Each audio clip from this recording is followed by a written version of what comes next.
আজ ছিল 14ই ফেব্রুয়ারি বুধবার। তো মার্কেটে একটাই ট্রেড হয়েছে, আর সেটা হচ্ছে কল সাইডের ট্রেড হয়েছে। ঠিক আছে, আমি নিফটি ফিফটির 5 মিনিটের চার্ট খুলে নিয়েছি, দেখতেই পাচ্ছ।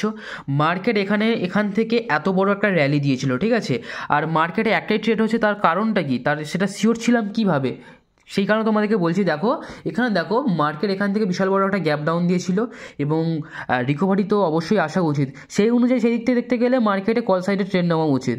আর একটা কারণ হচ্ছে, এখানে দেখো যে ক্যান্ডেল স্টিক প্যাটার্ন তুমি যদি ভালো করে খেয়াল করো, এখানে দেখো গাইস, তোমাদেরকে জিনিস দেখায়, রাইজিং 3 মেথড। ঠিক আছে, গ্রিন ক্যান্ডেল হবে, তারপর 3টে ছোটো ছোটো রেড ক্যান্ডেল হবে, এবং এই 3টে রেড ক্যান্ডেলকে যখন এই গ্রিন ক্যান্ডেলটা সম্পূর্ণরূপে ক্লোজ করে দেবে, সম্পূর্ণরূপে অ্যাঙ্গেল করে নেবে, তার মানে বুঝতে হবে যে এখানে বুলিশ সাইডে মানে বায়াররা রয়েছে। ঠিক আছে, বুলিশ সাইডে মার্কেট যেতে পারে। তো সেটাই হয়েছে, দেখতে পাচ্ছ গাইস, গ্রিন ক্যান্ডেল 3টে ছোটো ছোটো রেড ক্যান্ডেল বানিয়েছিল, তারপর সেটাকে কভার করে দিয়েছে, এবং এই যে আমাদের সাপোর্ট ছিল, এই সাপোর্টের উপরে মার্কেট উঠে গেছে।